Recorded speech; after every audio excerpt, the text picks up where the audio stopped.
to take the picture of Jesus into the shower. So I stuck it on the wall and I'm having my shower. And I sat there and I was thinking about my birth mum, to be honest, and about how sometimes I go from feeling this deep sadness to this anger. And I was thinking, how can I let it go? I don't want to go to the grave. And I guess it's the same with any experience. Going to the grave feeling bitter and twisted, I want to let it go. What is it that I need to do? And you know what? The voice that came to me was, your heart once beat inside your mother's womb. And I thought, well, that was quite profound, And so I sat with that feeling. And I kept saying it to myself over and over again. My heart beat once inside my mother's womb. My heart beat once inside my mother's womb, and I really connected to that feeling. And yeah, it brought me back to a place of love and realizing that I am a child of God. And you know what? Maybe I have done this, this, and this. And if I walked into a church and told people that the work that I did, I don't know, my friend keeps saying to me, who does go, that is religious, is why do you keep labeling that? Why do you think that if you walk into a church and you tell people what you do, that they're going to judge you? Why? Why are you so stuck on it? And I was like, I don't know. Should be curious. Maybe go into a church and if someone asks you, tell them and see the reaction. Do you know what I mean? Yeah. Because I'm just giving myself another label. So I guess for me is what I'm trying to say, and I've kind of deviated from the question, is you asked me about religion and abortion. You know what? I know people that are religious and that have had abortions, and I guess there are going to be some people that think it's wrong, but at the end of the day, we are all children of God. And so for me, it's like I feel that I just need to let that go, that judgment. Do you know what I mean? And if people have judgment, that's their stuff and that is okay. But I have to just bring it back to knowing I am a child of God and I'm doing the best that I know how with all the tools and the strategies that I have. So yeah, so going from thinking for a very long time that I couldn't be a child of God and gone through all those things, I've come to the conclusion now that it's just an experience. And look at me, I'm now helping other people. And you know what? I feel like I am on the right path. Otherwise, these things, these gifts keep coming to me, people contacting me, that I am doing God's work. I'm doing God's work to help others to heal. Yeah. Do you feel that kind of answered your question? Do you feel that a lot of the guilt and shame around abortion stems from religion, or is there something else there? I feel like religion would be a big thing. Yeah. Because I also 10 Commandments, you shalt not kill. Yeah, I guess it's at the end of the day, I guess, there's a heartbeat, isn't there?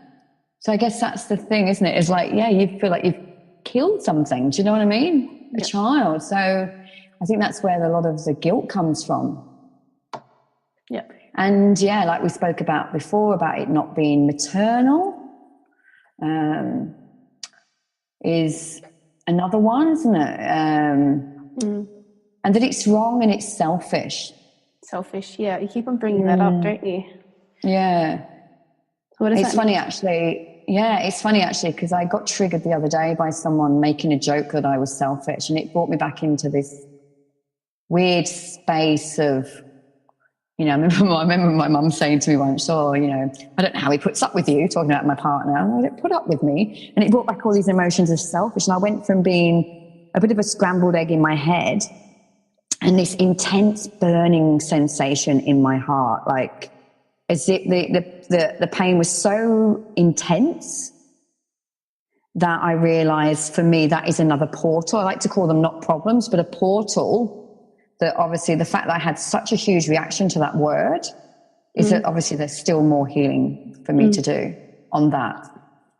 But you know what? I'm not scared of diving into those feelings now. I know sometimes that the reason that people maybe don't do the healing straight away is because they're so scared of connecting to how actually they feel. Even though it doesn't feel nice, they choose to stay in it because it's safer. Do you know what I mean? So rather than moving through the feelings, they just try to push it back and then they build up. Yes, but you can only do that for so long, you know. And then for me, on my journey, I was kind of doing all right, and then I started to have the relationship with meeting my birth mum. I started to have quite obsessive, needy feelings when I came back to Australia, because I met her in the UK and then I came back over here, and it became very detrimental to my own well-being. You know, when you feel like you need someone so desperately. But it got to the point where I actually ended up getting a bulge disc and I couldn't walk. And the pain was like childbirth. It was that intense pain in my back, and I couldn't walk, I reckon, for about 9 weeks. Excruciating pain. But I know now that pain was a gift. It was a gift in very strange wrapping paper. But you know what it did?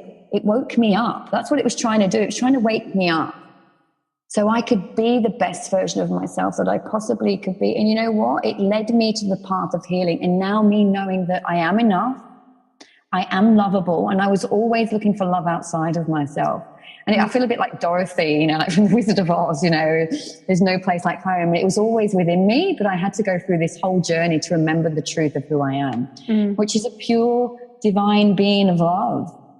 And unfortunately, we have all these experiences in our lives. They become our stories. They become our labels. We get so attached to them and so scared of who we would be without them. You know, and it's about finding that value, which for me was me, to move through it. And to, even though how painful these are feelings that were coming up, and allowing myself to really feel them and process them. But it's got me to this place now of, I am enough, and I'm never, ever, ever going to choose to say that to myself again.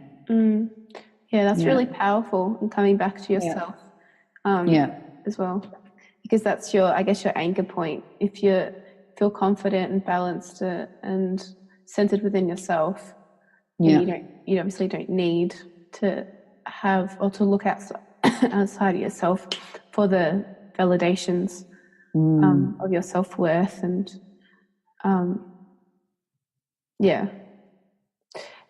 something that I've noticed just while you've been talking is how much as women, and I guess as humans in general, we judge ourselves and put this shame and guilt on ourselves. Or I'm laughing because it's massive, isn't it?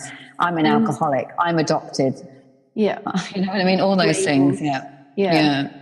But when you're telling that story about that lady who connected to her baby and her baby said it's okay. I mean, I just find it interesting, that contrast, because that baby, that little divine soul, obviously is still connected to some sort of ultimate truth, and it knows that it's okay. Yeah, it talked about divine timing. That was another word that I remember came up.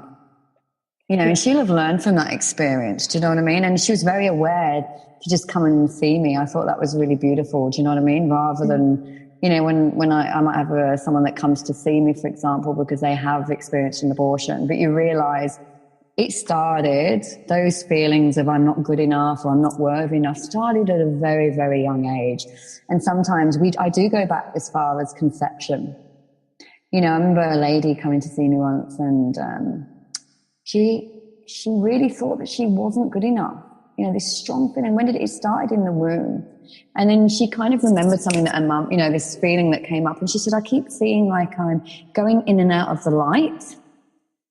I'm going in and out of the light. And after the session, we talked about it. And she said, I've just remembered when I was in the womb, my mum thought she was going to lose me.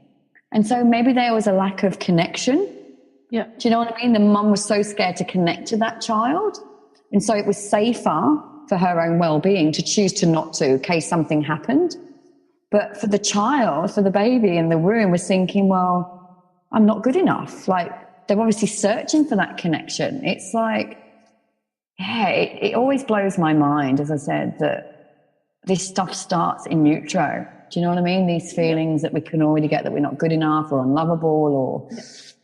Yeah, and even generational things. Do you know what I mean? You hear people talking about, you know, the generations of women feeling grief and shame and blame, and it gets, you know, brought through.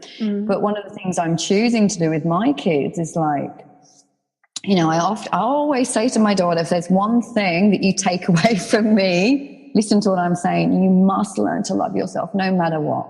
So I hear my kid, I've got a little 4-year-old boy, and he'll go, Mummy, I love you. I love Edie, I love Daddy, and I love me. And to hear that, do you know what I mean? I've installed that. I've planted that seed at a very young age. Yeah, that's beautiful. And you were talking about at the beginning as well, like what are the tools that I use on myself. So the first one is obviously the observing rather than the judging that we spoke about. This one has been a massive game changer, so I wanted to share this one. I ask myself many times a day, what would someone who loves themselves do? What would someone who loves themselves do? And my friend introduced that concept to me many times. And I kept thinking, oh, yeah, I'll do it. You know, I'll try it. And one day, for some reason, you know, when the light bulb goes off, someone might say something to you like 50 times. And then one day you go, oh, I'm going to be curious. I'm going to try that. You know what? Oh, changed my life. I wish I listened to her the first time. So, for example, with my mother, my birth mum, what would someone who loved themselves do? So I'd really connect in, you know, put my hand over my heart. What would someone who loves themselves do? Now, the voice in my head might say, contact her. But when I really connected to my heart, the voice said, don't message her. Don't message her. You know what? I went 6 weeks. 6 weeks of doing what was right for me, and it felt so empowering. And you can bring that into all aspects of your life. Obviously, I'm using the example of my mother, but it could be making the right choice of what you're going to eat. Do you know what I mean? Maybe you're feeling like you're not nourishing yourself with healthy, nutritious food. Yeah. Maybe you have this thing that you keep saying to yourself, like, I'm not good enough, or I'm a bad mum. Just observe you're saying it. Don't judge it. Just observe the fact that you've said, okay, I'm a bad mum. So maybe what could if someone who loved themselves, what would they say? I'm doing the best that I know how. Do you know what I mean? Trying to flip it around. So that's been a big life changer for me. And the last one is doing the kinesiology and also muscle testing myself, running sessions on myself. But also I went and did a course. It was called the Lifeline course, Ignite Your Spirit. And he uses maybe, I know obviously I can't show you because it's it's on radio, but basically there is an image, and I can send you it through, and it's in American Sign Language. It's a hand mudra that means I love you, and so be using the hand mudra, using the words infinite love and gratitude. What it does, it's an amazing tool. It's like the secret sauce. It actually helps you to process your emotions, because what it does is it actually helps you to raise your awareness, raise your consciousness. So say, for example, I don't know, you wake up in the morning, you're observing how you feel, not judging it. I'm feeling really sad today. Yep. So again, where do you feel it? Where do I feel the sadness? Well, I feel it in my heart. And just again, so you can appreciate, where would you score it? Well, it's about a 9 right now. Okay, so I'm just observing. I feel sad. It's in my heart. It's about a 9 out of 10. That's when you get your hand mudra, you place it over your heart and you allow yourself to feel it. Really allow yourself to feel that sadness, because as I said before, by allowing yourself to feel it, it will process and it will dissipate. I guarantee you. I had clients, 10 out of 10, feeling it, streaming, eyes are crying, snot coming out their nose, feeling it 100% in their body, every single cell of their body. Infinite love and gratitude. Really, really allow yourself to feel that sadness. What does it feel like? Infinite love and gratitude. If your mind wanders, bring it back. Infinite love and gratitude. You might then stop, take a breath, observe. Does it feel the same? Does it feel different? And they might go, oh, it's still there. It feels a little bit less. It's maybe about an 8 now. Okay. Need to feel it again. What does it feel like? And you'll get to that point where it completely dissipates. You might say then, okay, I'm going to introduce the concept of sadness. Where do you feel it? And they'll go, I can't. So that has been such an amazing tool. Just something so simple, a hand mudra and the words infinite love and gratitude. So they're my I would say my key things that have helped me on my journey. And yes, getting practical, and take everywhere with you. Yes, and getting the support, getting the help. Because I would say out of the majority of women that I've spoken to that have experienced an abortion, the one thing